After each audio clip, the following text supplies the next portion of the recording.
Hello friends, இன்றைக்கி நம்ம பார்க்க போகிறது 6 புள்ளி சிக்குக்கோலம். 6 புள்ளி 2 தடவை வச்சு 2ல் நிறுத்திக்கோங்க. இப்போது இந்த 2 புள்ளி கிராஸாக 2 புள்ளியை கனெக்ட் பண்ணிவிட்டு ஸ்ட்ரைட் லைன் போட்டு அப்படியே கீழே வளைச்சி இன்னொரு பக்கத்தில் ஜாயின் பண்ணிவிடுங்க. இது பார்க்குறதுக்கு ஆப் சர்க்கிள் மாதிரியே இருக்குல்ல.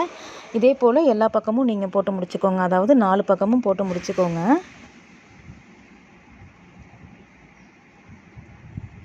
இப்போது 3 புள்ளி வருது பாருங்கள். உள்ள ஆஃப் சர்க்கிள் போட்டோம் இல்லையா, அதில் 3 புள்ளி ஸ்ட்ரைட் லைன் போட்டுட்டு அப்படியே சுழித்து இந்த பக்கம் கிராஸாக 3 புள்ளியை திரும்பவும் கணக்கு பண்ணி ஸ்ட்ரைட் லைன் போட்டு சுழிச்சிட்டு கீழே அந்த மாதிரி 3 புள்ளியை கிராஸாக கணக்கு பண்ணி ஸ்ட்ரைட் லைன் போட்டு சுழிச்சிட வேண்டியதான். இந்த பக்கமும் அந்த மாதிரி தான் சேம் மெத்தடில் எல்லா பக்கமும் போட்டுக்கோங்க. 3 புள்ளிக்கு ஸ்ட்ரைட் லைன் போட்டுக்கோங்க. கிராஸாக 3 புள்ளியை கனெக்ட் பண்ணிவிட்டு ஸ்ட்ரைட் லைன் போட்டு முடிச்சிட்டிங்கன்னா ரொம்பவே ஈஸியான ஒரு சிக்கு கோலம் ரெடி. இந்த கோலம் எப்படி இருக்குன்னு கமெண்ட்டில் சொல்லுங்கள். மறக்காமல் லைக் பண்ணிவிடுங்க. தேங்க்யூ ஸோ மச் ஃபார் வாட்சிங்.